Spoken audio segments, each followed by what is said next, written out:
Hari ke-9. Aku terbangun agak pagi, kira-kira jam 7-an.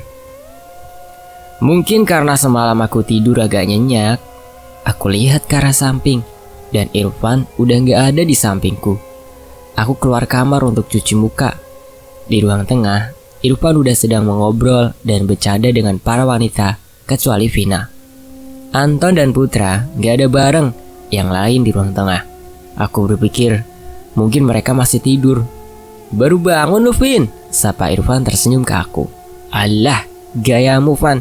Biasanya juga jam segini lu masih tidur," kataku sambil pergi ke dapur.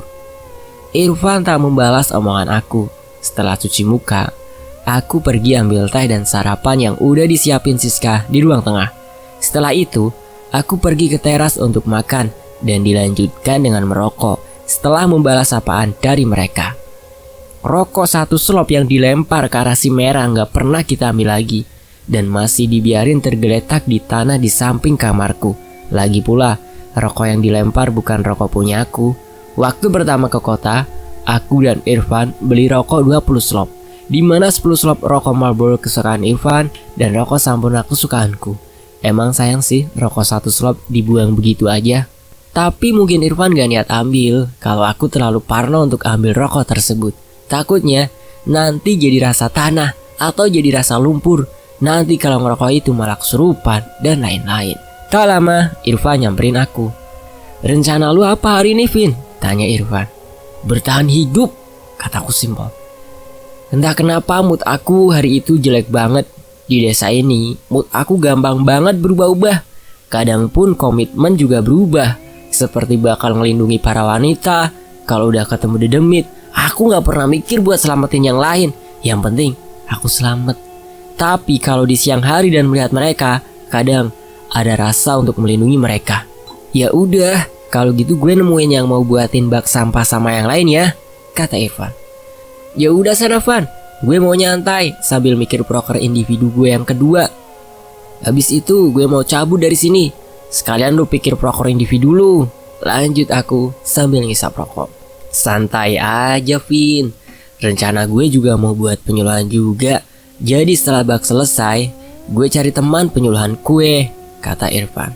"Nah bagus tuh, biar gak lama-lama kita di sini. Paling gak seminggu lagi kita udah cabut dari sini," kataku. Kita pun berdua melanjutkan obrolan sambil menunggu agak siang untuk Irfan pergi ke tempat orang yang akan membuatkan bak sampah. Tak lama waktu yang ditunggu datang. Irfan pergi masuk ke rumah untuk mengajak salah satu wanita buat nemenin dia. Dan akhirnya terpilihlah Siska. Mereka berdua pamit ke aku untuk pergi ke desa. Saat itu aku benar-benar gak tahu mau ngapain karena emang KKN membosankan. Kadang aku membayangkan KKN tanpa para wanita itu dan hanya ada laki-laki. Wah, benar-benar darurat. Dimana aku harus deg-degan di malam hari dan bertemu pria di siang hari. Lengkap udah derita. Tak lama setelah itu, aku bakar rokok lagi dan bersiap berkeliling desa sendiri. Terbesit di pikiranku untuk mencari lokasi-lokasi sajian di desa ini. Lagian ini desa, bukan hutan. Sebelum pulang ke rumah, aku bakal nemuin si bapak pintar tersebut untuk ngecek apakah aku sedang diikuti apa tidak. Dan itulah yang ada di pikiranku. Setelah berpikir lama, akhirnya aku mutusin untuk nyari tempat-tempat sesajen di desa. Lagian gak ada Irfan. Jadi aku bisa lebih hati-hati dan gak berulah kayak Irfan. Hampir kira-kira 1 jam aku keliling desa buat nyari lokasi. Sebenarnya gak full 1 jam sih, karena aku banyak istirahatnya daripada nyarinya. Tapi nihil, gak ada satu tempat pun yang ada sesajen. Bisa dikatakan hari itu aku juga gak teliti nyarinya, karena emang agak ragu untuk teliti mencari sesajen. Dan sampailah di mana aku ketemu Irfan dan Siska di pinggir sungai. Jelas banget, seperti orang lagi pacaran dan mojok sambil menikmati keindahan sungai. Gue samperin mereka. "Malah mojok di sini ya?" kataku menyindir. "Orang yang mau kita temui lagi pergi ke kota, disuruh balik nanti sore," kata Irfan menepis sindiran gue. "Terus mojok?" kata melanjutkan sindiran. "Enggak kak, lagian gak ada kerjaan juga kan," jawab Siska. "Ngomong-ngomong, kamu gak ngerjain proker dek?" tanya aku ke Siska. "Baru buat proposalnya kak, nanti konsultasi ke Pak Kades," jawab Siska. "Oh bagus deh, biar cepat selesai, terus tinggal main-main," kataku. Contoh Kak Alvin tuh, rajin orangnya kalau masalah proker, kata Irfan senyum ke aku. Gue tahu banget maksud dari kata-kata Irfan, di mana dia menyindir gue karena gue cepat-cepat mikirin proker untuk cepat pergi dari sini. Bener deh, contoh nih gue, kataku agak emosi sambil nendang punggung Irfan pelan. Setelah beberapa obrolan, aku nongkrong bareng mereka di pinggir sungai. Selama di sana, mataku tertuju ke arah sendang, di mana sendang tersebut menurut aku cukup indah dan menarik.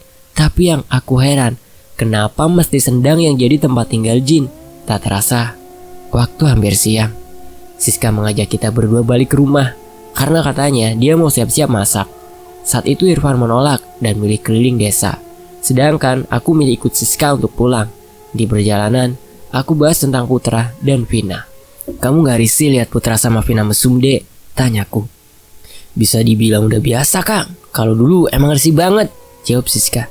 Emang mereka sering mesum di depan kalian? Tanyaku dengan penasaran. Sering tuh di rumahnya Putra. Putra kan tajir tuh, Kak. Jadi punya rumah sendiri tanpa orang tua, jawab Siska. Wah, murahan emang ya si Vina, kataku. Hus, jangan ngomong gitu tentang cewek, Kak, kata Siska mencubit pelan pinggangku. Ya, mereka yang berzina, kita-kita yang kena azab. Sampailah kita di rumah setelah beberapa obrolan tentang Vina dan Putra. Anton dan kawan-kawan sedang asik ngobrol di ruang tengah sambil bahas proker. Aku milih masuk kamar dan bersiap untuk tidur siang. Baru aja aku hampir tidur, tapi Irfan masuk kamar aku. Gak jadi keliling desa lu? Tanyaku. Udah gak mood, Vin, mending istirahat, jawab Irfan. Vin, mending kita di luar aja dah daripada tiduran, lanjut Irfan. Emang kenapa? Tanyaku. Ntar kalau kita gak bisa tidur malam gimana? Tanya Irfan. Mendengar Irfan ngomong seperti itu, aku bangun dari posisi tidur aku dan pergi ke dapur untuk minta dibuatkan kopi oleh Siska. Setelah itu, kita ngobrol di teras sambil menunggu kopi datang. Banyak obrolan gak penting yang kita lakukan di teras. Tak lama, Anton dan Putra pamit, pergi membantu proker pembuatan sumurnya. Sore pun datang. Irfan ngajak aku dan Siska untuk nemuin orang yang bisa membuat bak sampah. Sampai di rumah si orang itu, ternyata beliau belum balik. Jadi kita mutusin untuk pergi ke tempat Pak Kades untuk bahas masalah proker Siska. Saat itu hanya Siska yang masuk. Aku dan Irfan milih nunggu di luar sambil ngerokok. Konsultasi masalah proker ke Pak Kades termasuk cukup lama. Kenapa? Karena banyak basa-basinya untuk ngobrol. Pernah aku sampai mengira kalau Pak Kades benar-benar kesepian. Dan benar, lebih dari 1 jam hanya untuk konsultasi masalah proker. Tak lama setelah selesai konsultasi, kita pergi ke tempat orang yang bisa membuat bak sampah. Dan ternyata belum pulang juga. Mau gak mau kita harus nunggu. Sebenarnya Irfan ngajak untuk pulang dan diskusikan besok, tapi aku menolak. Aku pingin semua proses proker berjalan dengan cepat. Menunda 1 hari sama aja menambah waktu aku di desa ini. Dan akhirnya datang juga orang yang dimaksud. Walau jam 7 malam udah datang menyapa. Irfan berkonsultasi mengenai bak sampah yang akan dibuat untuk warga sini. Bapak tersebut menjelaskan dan menunjukkan dengan rinci mengenai bahan untuk membuat bak sampah tersebut, serta biaya yang harus dikeluarin masih sama 1,2 juta dengan total jumlah 40 bak sampah. Data dari Pak Kades ada 52 rumah di desa, tapi kenapa hanya membuat 40 bak sampah? Kenapa? Ada apa? Apa karena mereka yang 12 sudah punya bak sampah? Tidak. Apa mereka menolak kita memberi bak sampah? Tidak. Apa rumah tersebut kosong? Tidak.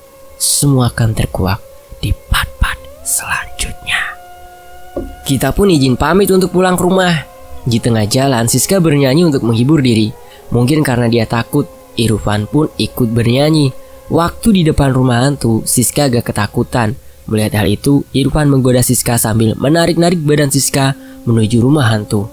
Mungkin kesal karena digoda Irfan, Siska masuk ke pekarangan rumah dan berdiri di tangga menuju pintu rumah. Apa-apaan sih lu, Dek? Jangan so berani, kataku agak tinggi tapi berbisik. Habis Kak Irfan narik-narik, Kak, bikin jengkel aja, kata Siska sambil berjalan ke arahku dan Irfan. Lu juga, Van, pakai acara godain Siska. Udah tahu desa ini kayak gimana, kataku masih agak tinggi. Emang kenapa sama desa ini, Kak? Tanya Siska dengan penasaran. Aku maklum kalau dia bertanya seperti itu. Ya karena belum tahu apa-apa. Karena aku agak emosi. Aku pengen jelasin tentang desa ini, tapi telat. Ada orang menunjukkan dirinya dari jendela rumah hantu. Terlihat jelas dari pantulan cahaya bulan. Melihat hal itu, aku langsung berpikir itu jin yang nunggu di situ. Dan dugaanku benar saat orang tersebut tersenyum ke arahku. Setelah tersenyum, tiba-tiba kepalanya terjatuh dengan sendirinya. Sontak dengan cepat aku berlari meninggalkan mereka. Aku udah malas mikir buat nunggu mereka. Dengan nafas berat, akhirnya aku sampai di rumah. Irfan dan Siska belum muncul sama sekali. Sambil nunggu mereka, aku memandang ke arah batu apakah di si merah, dan ternyata tidak ada. Mereka yang pada asik di ruang tengah hanya heran melihat aku seperti orang yang khawatir mondar-mandir. Tak lama Irfan datang sambil menggendong Siska yang pingsan. Melihat hal itu mereka keluar untuk melihat keadaan Siska. Irfan pun mengantar Siska ke kamarnya yang ditemani oleh para wanita lainnya. Saat itu aku pergi ngajak Irfan ke halaman rumah untuk ngobrol. "Nah, lihat sendiri kan lu," kataku dengan nada tinggi. "Om Anu yang bilang jangan macam-macam di sini mana?" Lanjutku. "Gue juga gak nyangka bakal kayak gini," kata Irfan. "Mereka di sini terlalu sensitif, Jing. Jadi jangan terlalu berulah." "Gak tahu dah, apa sekarang dia lagi di belakang lu buat ngikutin," kataku. "Kagak Vin, dia masih di dalam rumah waktu gue sama Siska pergi," kata Irfan. "Terserah lu Devan, malas lama-lama kalau kayak gini gue," kataku pergi meninggalkan Irfan ke kamar. Di perjalanan ke kamar, Selvi bertanya ke aku. "Ada apakah sama Siska?" tanya Selvi panik. "Besok lu tanya Siska aja," kataku dengan sinis ke Selvi. Tangan gue dipegang Selvi. "Cerita aja kak, jangan pakai emosi gini," kata Selvi. "Gue malas cerita, besok aja lu tanya si Siska ada apa," kataku sambil melepas tangan Selvi. Aku masuk kamar dan membanting pintu kamar agar tertutup. Aku berusaha dengan tenang tanpa mikir kejadian tadi. Irfan nyusul ke kamar, tapi gak ada sepatah kata pun keluar dari mulut kita berdua. Hingga akhirnya, hari itu aku benar-benar ketiduran. Siska sama sekali gak terbangun di malam hari, karena gak ada suara tangisan atau teriakan dari kamar sebelah yang bisa membuat aku terbangun di malam hari. Hari ke-10, jam udah menunjukkan pukul 7. Di samping aku udah gak ada Irfan. Tapi saat itu aku gak peduli, karena emang aku dibuat emosi sama dia. Aku berpikir kalau Siska hebat juga. Awalnya aku kira dia bakal nangis tengah malam saat terbangun dari pingsannya, dan ditambah teriakan-teriakan karena shock abis melihat si kepala. Tapi ternyata tidak. Aku juga bakal mengira kalau rumah ini bakal heboh karena Siska melihat si kepala. Tapi ternyata juga tidak. Aku bangun dari posisi tidur aku. Saat aku keluar kamar untuk cuci muka, ruang tengah sama sekali gak ada orangnya. Padahal biasanya mereka lagi sibuk-sibuknya ngobrol. Tanpa pikir panjang, aku pergi ke dapur. Saat perjalanan ke dapur, ternyata di kamar Selvi sudah ada mereka berkumpul, yaitu Selvi, Irfan, Vina, Annie, dan peran utamanya yaitu Siska. Aku lihat saat itu Siska tiduran dengan mata sembab abis menangis. Aku maklumi, emang saat itu. "Kak, sarapannya sama tehnya di tempat biasa. Apa adanya ya," kata Selvi tersenyum ke aku. Aku hanya tersenyum dan melanjutkan ke dapur. Setelah itu aku pergi ke ruang tengah untuk sarapan. Sarapan hari itu adalah nasi goreng. Tapi pas aku rasain, asinnya minta ampun. Aku yakin ini bukan masakan Siska. Dan terlebih lagi, aku yakin ini masakan Selvi. Dan emang benar, ini masakan apa adanya. Setelah sarapan, aku lanjutin ngerokok di teras rumah. Tak lama, Irfan nyamperin aku buat ngerokok. Dan entah kenapa Siska dan Annie jadi ikut-ikutan nongkrong di teras.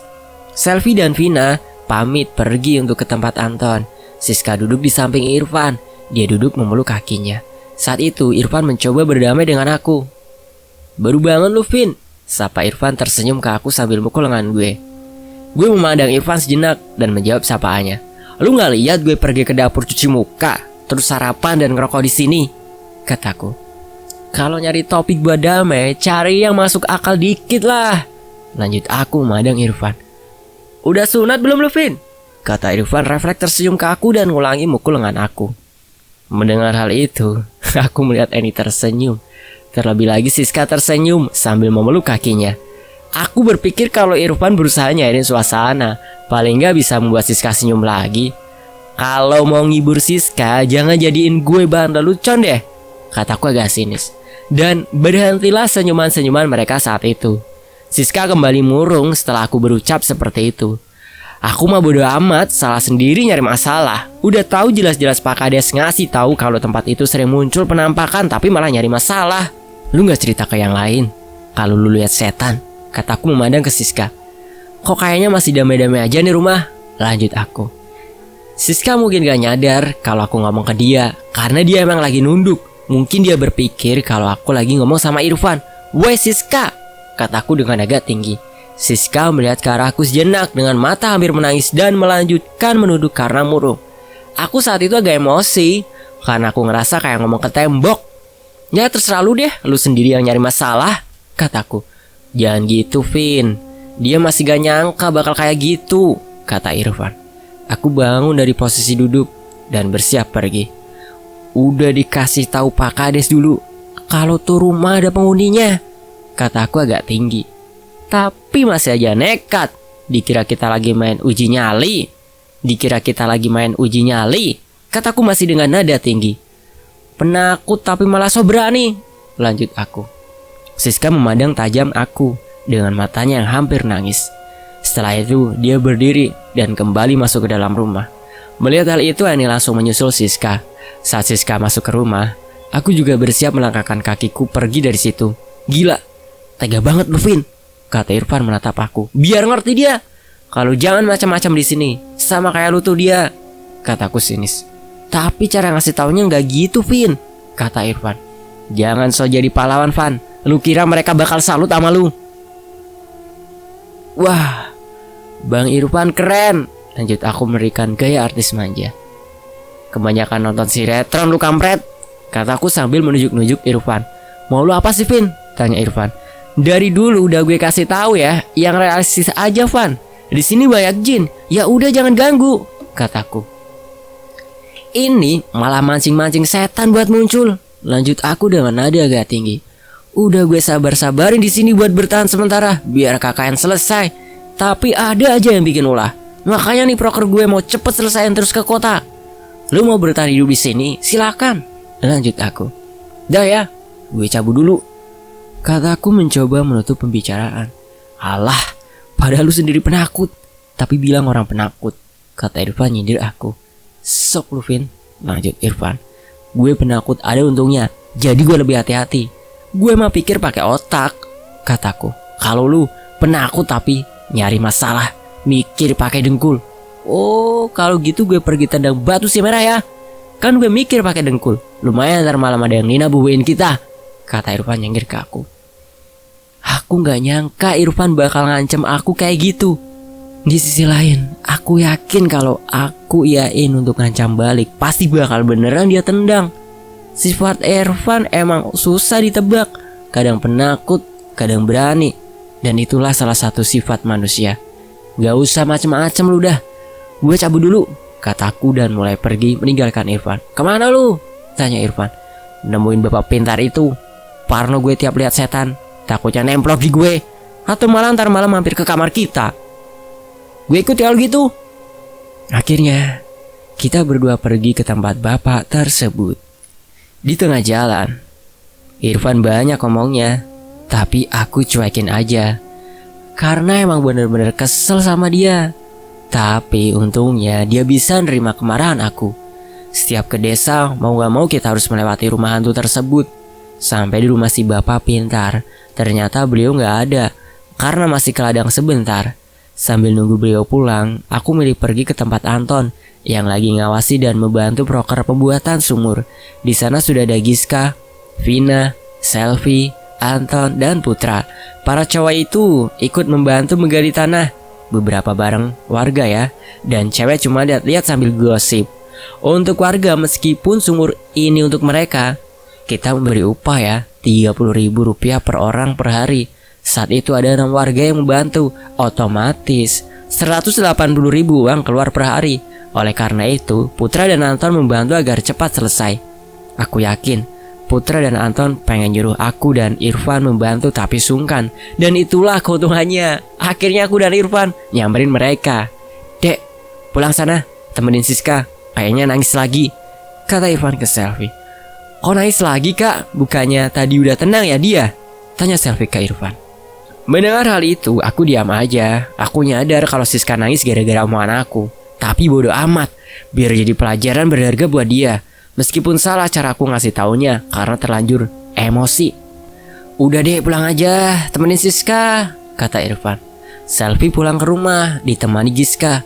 Sedangkan Vina lagi asik nonton cowoknya nyangkul tanah dan menjauhi kita berdua. Vin, di HP Putra ada foto dia sama Vina bugil, bisik Irfan ke aku. Terus, kataku tanpa menatap Irfan. Kita bluetooth semua fotonya ke HP kita. Syukur-syukur ada videonya, bisik Irfan. Emang lu tahu dari mana kalau ada foto mereka bugil? Tanyaku. Tadi pas gue lewat belakang Putra, dia lagi buka galeri foto, bisik Irfan. Kalau ada kesempatan kita bluetooth tuh, makanya siap-siap bawa HP kayak gue, bisik Irfan sambil menunjukkan HP-nya. Nanti kalau dapat fotonya, gue yang memandang Vina ya, lo yang memandang Putra, bisik Irfan dengan santainya. Lu beneran brengsek ya Van, gak marahan gak temenan, lu ama aja sifatnya, kataku sambil mukul lengan Irfan dengan keras. Emang kita lagi marahan, kata Irfan nyengir. Diam aja dah lu, kataku sinis. Tak lama Anton ngomong ke kita dari jauh agak keras agar kita dengar. Mas, lagi senggang gak? Tanya Anton agak tinggi biar kita dengar. Aku tahu maksud pertanyaan Anton untuk minta tolong bantu nyangkul tanah. Lu senggang gak Vin? Kata Irfan ke aku agak tinggi agar Anton dengar. Aku hanya menatap Irfan. Kalau gue enggak, masalahnya mau nyari potensi proker, kata Irfan masih agak tinggi. Sama gue juga, kataku agak tinggi. Ya sudah mas, gak apa-apa, kata Anton. Kita berdua pun meninggalkan lokasi untuk menghindar. Aku paham pasti perasaan Anton, yang tahu kita cuma alasan tapi gak berani ngomong. Dan akhirnya kita milih jalan-jalan sambil nunggu bapak tersebut pulang. Aku saat itu bisa nerima Irfan dan menjawab obrolan Irfan apa adanya. Tak lama siang pun datang. Aku dan Irfan ketemu beliau di rumah warga lain yang kebetulan lokasinya dekat dengan rumah hantu. Gak terlalu dekat juga sebenarnya, cuma masih kelihatan rumah hantunya. Saat itu aku dan Irfan nyamperin. Wah, kalian lagi ya? Ada apa sekarang? Tanya bapak tersebut. Aku gak tahu bapak itu nyindir atau gimana, tapi aku cuek aja. Kalau lihat hantu, aku bakal lari ke orang ini lagi tanpa sungkan. Kemarin, penghuni rumah hantu pak menampakkan diri, kataku. Takutnya nanti diikuti atau gimana, jadi lebih baik nanya aja. Bapak tersebut melihat ke arah rumah hantu tersebut. Tidak, dia masih ada di tempatnya kok, kata bapak tersebut tersenyum. Sedang lihat ke arah kalian dari jendela, kata bapak tersebut dengan santainya. Aku yakin ini bapak cuma pengen nambah-nambah suasana dengan alasan melihat dari jendela. Beneran pak? Nanti malah datang ke rumah kami, tanya Irfan. Kalau penghuni yang itu nggak mungkin ke rumah kalian. Di sini itu mereka punya kawasan sendiri-sendiri, kata bapak tersebut. Tapi waktu itu jin yang ikutin teman saya bisa ke rumah pak, padahal kawasannya di hutan, tanyaku. Artinya jin itu lebih kuat daripada jin yang memiliki kawasan di sekitar rumah kalian. Oh, jadi hantu yang ada di rumah itu yang lemah pak, kata Irfan sambil nunjuk rumah hantu. Sebenarnya begini ya, jin yang tinggal di daerah yang sama dengan manusia itu rata-rata nggak mengganggu, kata bapak tersebut. Contohnya, di rumah kalian saja. Kalian mau teriak panggil setan, mau buang hajat di kamar, mau kencing di taman, apa mereka marah dan menghantui? Tanya bapak tersebut. Jarang kalian dengar ada yang menghantui, padahal mereka tinggal bersama kalian. Tapi ada juga emang yang mengganggu si pemilik rumah, dan itu pun sedikit dan lebih ke minoritas. Beda dengan di sini, diganggu sedikit aja langsung mengikuti kan? Padahal ini baru daerah pinggirnya. Gimana kalau di pusatnya yang jaraknya hanya beberapa kilo dari sini? Tidak bisa bayangin saya. Makanya orang kalau pergi naik gunung kadang ada yang disuruh untuk gak macam-macam. Tapi jin itu mengganggu pak, padahal banyak warga di sini, kataku refleks. Dia di kawasan manusia tapi tidak tinggal dengan manusia. Gini aja deh, kalian jangan takut penghuni rumah itu bakal ke rumah kalian, karena dia termasuk yang lemah. Gimana penjelasan saya? Bisa mengerti kan? Dan obrolan tentang jin pun berlanjut. Emang asik kadang-kadang bicarain tentang jin, tapi lama-lama membosankan juga. Waktu pun hampir sore, kita izin pamit pulang ke rumah. Lagian, perut juga udah lapar. Aku kepikiran mau bikin mie terus selama KKN. karena Siska si tukang masak lagi marah sama aku. Di perjalanan sebelum ke rumah, Irfan berhenti sebentar di depan rumah hantu. "Ngapain lu, Van?" tanyaku agak tinggi. "Kalau dipikir-pikir, setan di rumah ini ngenes ya, Vin. Mampir ke rumah aja nggak bisa," kata Irfan nyengir ke aku. Entah kenapa aku tersenyum mendengar Irfan berucap seperti itu. Meskipun kemarin aku dibikin senam jantung sama ini setan. Palingan di sini dia dibully sama setan lain. Sama kayak kita dibully si Doni tuh, nama teman di kota. "Davin, balik yuk. Ntar sensi lagi dia denger kita gosipin dia." Lanjut Irfan kembali berjalan. Sampai rumah, hanya sisa Aini dan Siska yang lagi duduk di ruang tengah. Aku nggak tahu yang lain kemana. Sampai akhirnya Irfan yang bertanya, "Yang lain kemana, Dek?" tanya Irfan. "Selfie sama Giska ke rumah Pak Kades untuk konsultasi proker Anton sama Putra, Kak," kata Eni. Di ruang tengah ternyata udah dibuatin makanan buat aku sama Irfan, yaitu sayur bayam dan nasi. Siska hanya duduk dan terus melihat ke arah aku sambil makan snack. Jelas banget tatapan dendamnya ke aku, tapi aku mah biasa aja. Yang penting perut kenyang. Kak Irfan, yang itu dan itu punya Alvin, kata Siska menunjuk makanan seolah udah dipilihan tanpa manggil aku Kak. Aku curiga pasti ada apa-apanya sama makanan ini. Tapi karena perut lapar, aku makan aja. Gak mungkin dia sampai ngeracunin aku hanya gara-gara masalah itu. Dan ternyata bener, rasa sayur bayamnya asin banget. Nasi goreng asin tadi pagi kalah sama asinnya masakan ini. Aku rasain nasinya gak kalah asin sama bayam. Tapi aku gak berpikir dulu, mungkin dia galau jadi naruh garam di makanan. "Punya lu asin, Van?" bisik aku pelan ke Irfan. "Kagak, cobain aja," kata Irfan nyodorin sayur bayamnya. Saat itu aku nyobain sayur bayam dan nasi putih Irfan, dan bener-bener gak asin. Aku simpulkan si Siska lagi balas dendam ke aku. Saat itu juga aku paham kalau Siska adalah cewek yang mengerikan, dimana balas dendamnya lebih nonjok ke batin daripada ke fisik. Aku lihat ke arah Siska. Dia masih menatap aku dengan tatapan tajamnya sambil ngemel snack yang dia beli di kota, seolah berkata, "Jangan macam-macam sama gue kalau masih mau makan." Dengan emosi aku taruh makanannya lagi. Aku pergi ke kamar mengambil mie instan aku dan melanjutkan ke dapur. Saat aku lagi berusaha hidupkan kompor kayu, Siska datang menghampiri aku dan memberi sepiring nasi ke aku juga sayur bayamnya dan ditaruh di samping aku, lalu pergi meninggalkanku. Tanpa tahu malu, aku makan makanan yang ada di samping aku. Setelah itu, aku pergi ke teras dan seperti biasa, merokok sambil menikmati suasana mencekam datang. Sore hari, genset emang sudah kita matikan. Alasan aku dan Irfan takut undang si Merah, dan alasan anak yang lain adalah menghormati warga. Entah kenapa aku dan Irfan bisa akrab lagi tanpa ada kata maaf sama sekali. Ya mungkin itu namanya teman baik atau sahabat ya. Sedang enak-enaknya ngobrol dan ngerokok, Anton, Vina, dan Putra datang. Aku melihat Putra jalannya agak pincang, tapi aku gak nanya kenapa, terserah mereka aja. "Mas, bisa minta tolong awasi kerja warganya, Mas?" tanya Anton. "Sekalian dibantu sih kalau Mas Irfan sama Mas Alvin mau," lanjut Anton tersenyum ke aku dan Irfan. "Takutnya kalau gak diawasi nanti malah jadi lama proker sumurnya," kata Anton. "Iya deh gampang, habisin rokok dulu ya," kata Irfan sambil nunjukin rokok ke Anton. "Makasih ya Mas, saya obati luka Putra, nginjek kerikil tajam, takutnya infeksi nanti," kata Anton sambil pergi ninggalin aku dan Irfan. Dan akhirnya Anton pergi masuk ke dalam rumah. "Ngerokok sambil jalan kan bisa," kataku. "Alasan aja biar ngulur waktu, ngapain di sana, bengong. Masa kita berdua nyangkul si Vin," kata Irfan nyengir ke aku. Tak lama, kita berdua pun ke tempat proker pembuatan sumur dan udah pasti melewati rumah hantu. Di sana, warga masih bekerja, beda dengan yang aku pikirkan, di mana mereka bakal santai-santai karena gak ada anak KKN yang ngawasi. Aku dan Irfan gak ikut nyangkul tanah dan hanya tebar senyum saat ada yang melihat ke arah kita berdua. Waktu maghrib pun hampir tiba. 6 warga yang bekerja pamit pulang ke aku dan Irfan, dan kita berdua masih tetap di situ, lihat-lihat dari dekat hasil kerja beberapa hari ini. "Dah, balik Irfan, udah hampir maghrib nih," ajak aku ke Irfan. "Gak samperin selfie sama Giska di rumah Pak Kades kalian bareng? Paling udah balik, Van. Kayak gak tahu Pak Kades aja, basa-basinya ngeri. Ya terserah deh, gue ikut aja." Dan akhirnya, aku dan Irfan pergi ke tempat Pak Kades. Sampai di sana ternyata mereka sudah pulang. Pak Kades nyuruh kita mampir.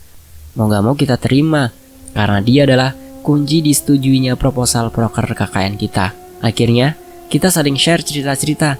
Tapi ada satu poin penting yang aku tahu. Dia itu bergelar sarjana dan berakhir tinggal di desa ini. Titel sarjana, kalau ujung-ujungnya tinggal di desa ini, sama aja bohong. Aku mau nyinggung kenapa nggak pergi dari desa ini, tapi nanti malah dikira nyindir atau nyinggung.